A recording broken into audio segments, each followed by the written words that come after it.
My wife Aisha and I had a simple life, but it was a perfect one. Everything we did, every extra hour we worked, was for our little princess, Layla. She was 5 years old, with her mother's bright eyes and a laugh that could make the darkest day feel sunny.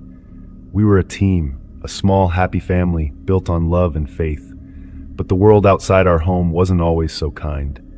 Aisha worked in a corporate office downtown. She was brilliant at her job, always exceeding her targets. But her success didn't sit well with everyone. She told me about a few coworkers who were always cold to her, who would make comments under their breath. Some of it, she felt, was because we were a visibly Muslim family. She wore her hijab with pride, but in that office, it made her a target for some people's quiet prejudice. There were nights she would come home and just break down in my arms. "They make me feel so small, Hassan," she would cry. "It's like I have to work twice as hard just to be seen as an equal." I would hold her and tell her what our faith teaches us.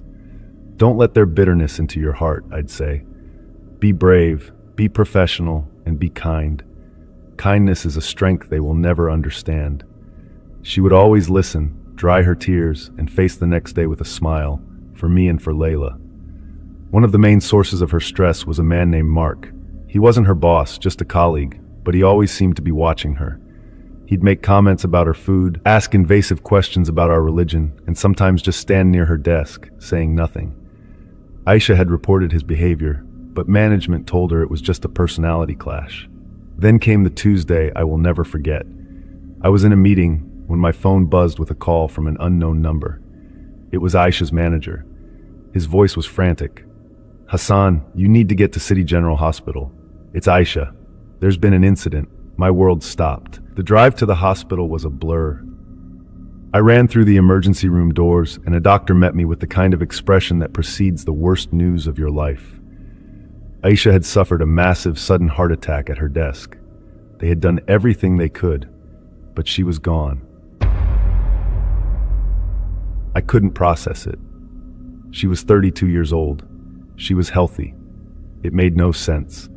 The police were called, as is standard for a death at a workplace. Her manager told them that just before it happened, Mark had offered her a drink, some kind of new energy drink he'd brought in. She had been reluctant, but to be polite, she took a few sips from the glass he'd poured for her. Minutes later, she collapsed. The police investigated. They questioned Mark. They tested the drink from the glass on her desk, but the results came back clean. The autopsy confirmed a heart attack. There was no foul play, they said. It was just a horrible, tragic, unexplainable event. Mark was cleared of any wrongdoing. But in my heart, I knew something was wrong. My wife wasn't a woman who just died for no reason. The weeks that followed were a fog of grief. The hardest part was Layla. How do you explain to a 5-year-old that the mother she adores is never coming home? Our apartment felt haunted by memories. Every corner held a ghost of Aisha's laughter. I knew we couldn't stay there. For Layla's sake and for my own sanity, we needed a fresh start. I found a small 2-story house in a quiet suburb. It had a little backyard where Layla could play. It felt empty, but it was a blank slate. For a few months, things were as normal as they could be. We were healing, slowly. The first strange thing happened about 6 months after we moved in. It was well past midnight. Layla was asleep next to me in our bed. She'd been sleeping with me ever since Aisha died. I was drifting in that space between sleep and wakefulness when I heard it. A voice from downstairs, "Hassan." It was her voice, it was Aisha's voice. My eyes shot open, my heart hammered against my ribs. I sat up, listening. The house was dead silent. It had to be a dream, I told myself. Just my grief playing tricks on me. I lay back down, but I didn't sleep for the rest of the night. After that, Layla started acting strange. She would be in her room, playing with her dolls, and I would hear her having full conversations. I'd peek in, and she'd be talking to an empty chair. When I asked who she was talking to, she'd just smile and say, "A friend." I figured it was an imaginary friend, a common way for children to cope with trauma. I tried not to worry about it, but it escalated. One night I was tucking her into bed, and she said, "Mommy told me to tell you she loves you." A cold dread washed over me. "When did you talk to Mommy, sweetie?" I asked, trying to keep my voice calm. "She visits me in my dreams," Layla said casually, as if it were the most normal thing in the world. The final night in that house is burned into my memory. I woke up with a jolt, feeling a sudden cold in the room. I reached over for Layla, but the space next to me was empty. I sat bolt upright. "Layla?" I called out. No answer. Panic seized me. I threw the covers off and checked the bathroom. It was empty. The door was open. My mind raced with every horrible possibility. I ran out of the bedroom and down the hall, my heart pounding in my ears. As I got to the top of the stairs, I heard it. Her small voice came from the first floor. I crept down the stairs, my every nerve on fire. The downstairs was dark, except for the pale moonlight filtering through the front door's glass panel. And there, standing in the archway between the living room and the front hallway, was Layla. Her back was to me. She was looking towards the front door, talking. "But why can't you come inside?" she said. "Dad is here. He's waiting for you." I couldn't see who she was talking to. There was no one there, but then I looked at the wooden floor in front of her. Cast in the moonlight was not one shadow, but two. One was small and belonged to my daughter. The other was tall and slender, the unmistakable silhouette of a woman. It stretched out from the empty doorway, a perfect, dark outline on the floor. My blood ran cold. I couldn't breathe. "Mommy, please come in," Layla pleaded. I finally found my voice. It came out as a strangled cry. "Layla!" The instant I shouted her name, the woman's shadow vanished. It didn't fade, it was just gone in the blink of an eye. Layla spun around, her eyes wide with surprise. I rushed over and scooped her into my arms, holding her so tight she grunted. "Who were you talking to? Who was here?" I demanded, my eyes darting around the empty hallway. She looked at me, her expression not of fear but of confusion. "It was Mommy," she said simply. "She was standing in our bedroom when I woke up. She held my hand and we came downstairs. She said she had to go, but she wanted to see me. That was it. We didn't stay another night. I packed a bag, put Layla in the car, and we drove to a hotel.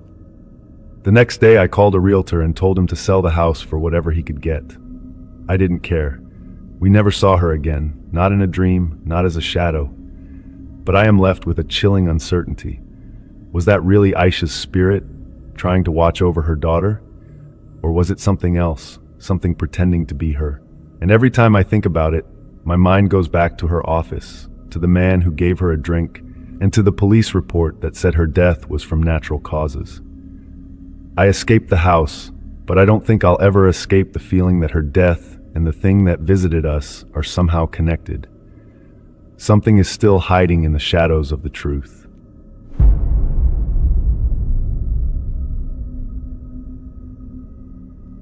It was back in the summer of 1998, when I was about 10 years old. We lived in this old house on the edge of a small town in Ohio, with a big backyard that backed right up to a thick patch of woods. No fancy neighborhood, just regular folks, dirt roads, and lots of trees. My mom had set up this swing for me a couple of years earlier. There were these two tall oak trees in the yard, both split at the top like big Ys, maybe from a storm or something. She balanced a heavy log across those forks like a beam and tied a thick rope right in the middle. At the bottom of the rope, she nailed a flat piece of wood from an old pallet. Nothing special, just enough to sit on and swing. I loved that thing. I'd go out there after school, pump my legs, and swing as high as I could, feeling the wind rush past. The log was solid. It never budged. I'd swung on it hundreds of times, maybe more. One afternoon, it was super hot, like 90 degrees, and I was out there alone.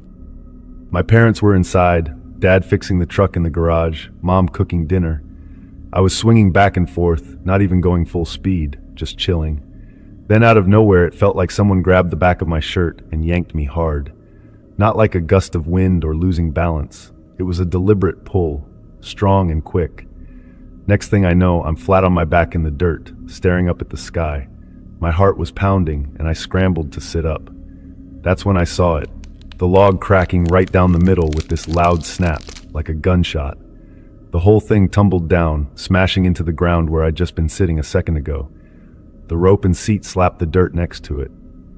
I blinked, trying to make sense of it. The spot where I landed? It was at least 5 feet behind the swing's normal arc. Even if I'd jumped off at the highest point, I couldn't have ended up there. I rubbed my neck, feeling the tug still fresh in my muscles. It wasn't imagination. My shirt was even stretched a bit at the collar. I yelled for my parents, and they came running out.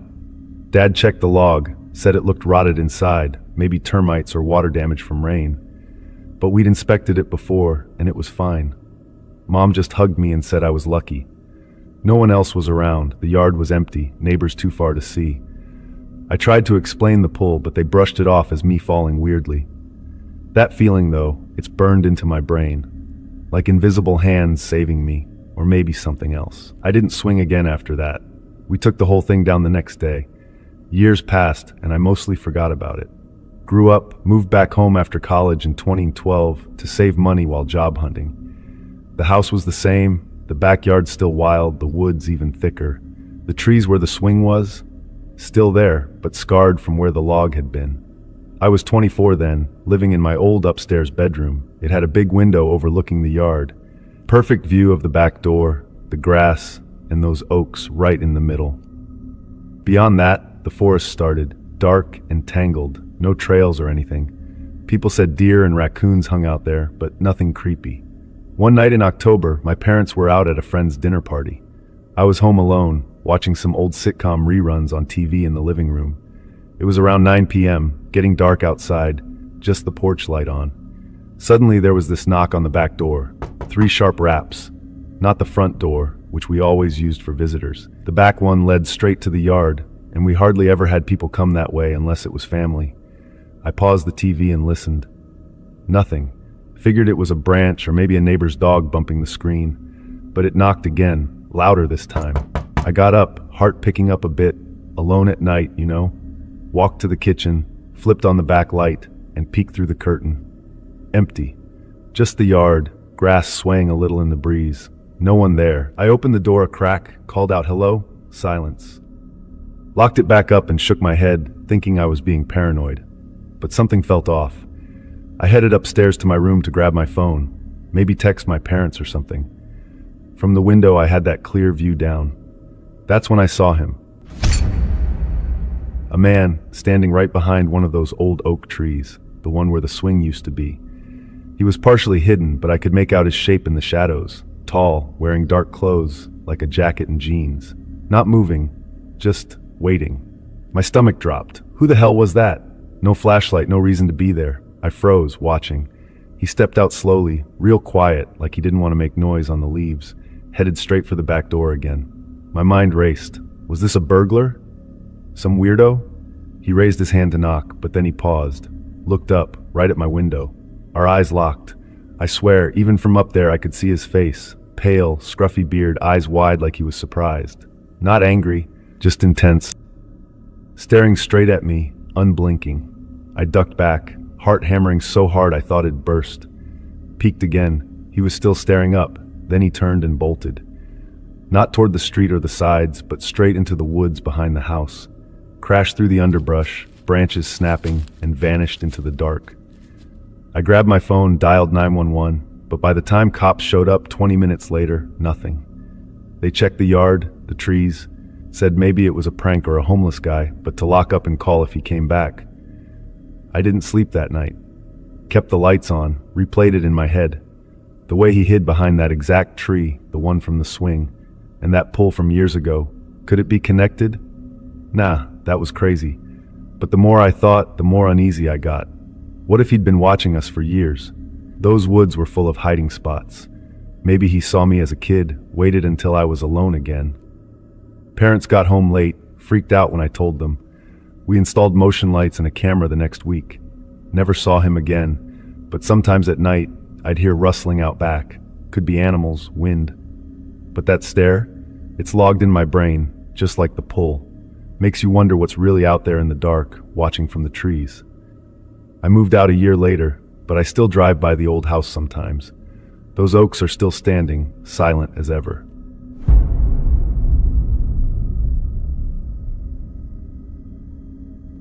I was in middle school the night it happened. My parents were out with friends, and my older sister was staying over at a friend's house. That left just me and our family dog, Daisy, an old Chesapeake Bay retriever who was more like a grandma than a guard dog at that point. It was around 10:30 at night.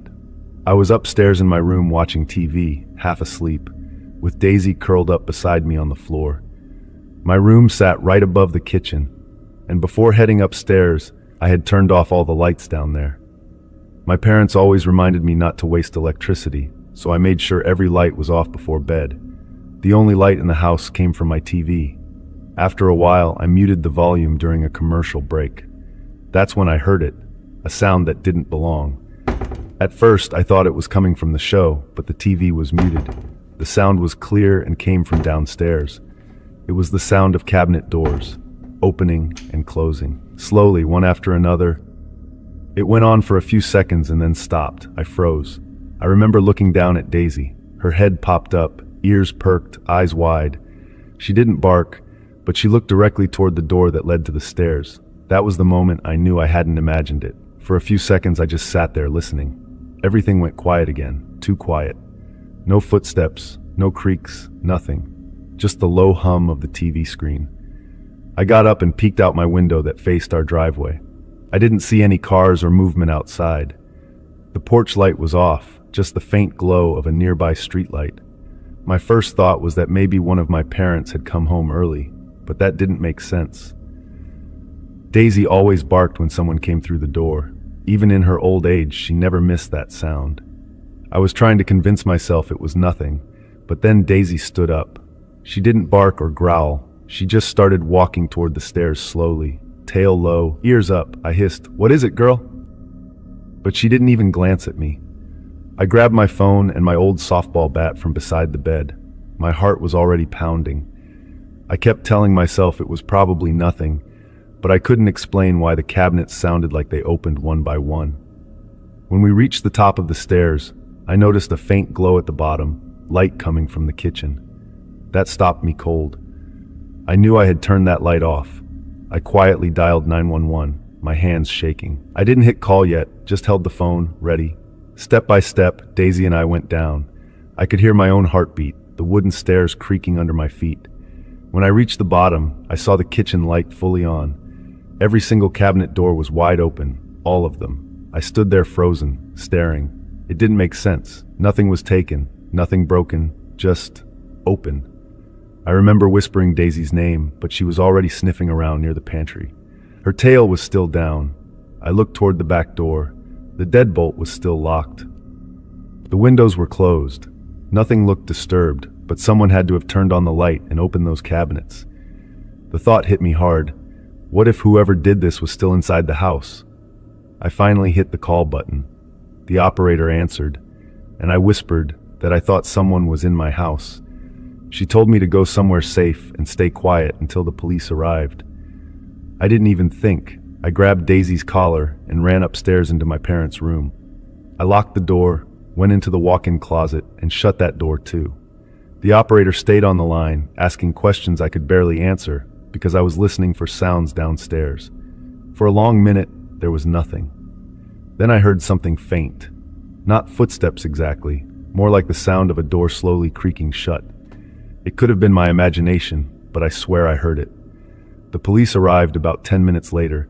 I heard them call out, and only then did I unlock the door. They searched every corner of the house, the kitchen, the basement, even the attic. Nothing. The back door was still locked from the inside. Every window was shut tight. They said there were no signs of forced entry anywhere. They even checked outside, the porch, the driveway, the backyard. No footprints, no tire marks, nothing. The officer said maybe I'd left the light on and the cabinets open without realizing. But I knew I hadn't. I had turned off the lights, brushed my teeth, and gone straight upstairs. My parents came home shortly after. They didn't find anything missing either. Still, my dad replaced the locks and installed a small camera in the kitchen the next day, just in case. A few nights later, I checked the footage out of curiosity. Nothing strange, but one detail stuck with me. Something that still makes my skin crawl when I think about it. When I replayed the footage from the night the cabinets opened, I realized the camera hadn't been installed yet, but the small digital clock on the stove showed 12:07 a.m. when the light turned on. And when I thought back to that night, I remember checking the time on my phone right after I called 911. It said 12:09. Whatever happened, whoever or whatever was in my kitchen had been there just minutes before I came downstairs. We never found out what caused it. No signs of a break-in, no animals, no prank. Just those open cabinets and that light that somehow turned itself back on. After that night, I couldn't sleep in that room for weeks. Every sound made me tense up. Daisy never went near the kitchen after dark again. She'd sit by the stairs and stare down there, tail tucked between her legs, as if waiting for something. I still don't know what really happened that night. But one thing I know for sure, whatever opened those cabinets wanted to be heard,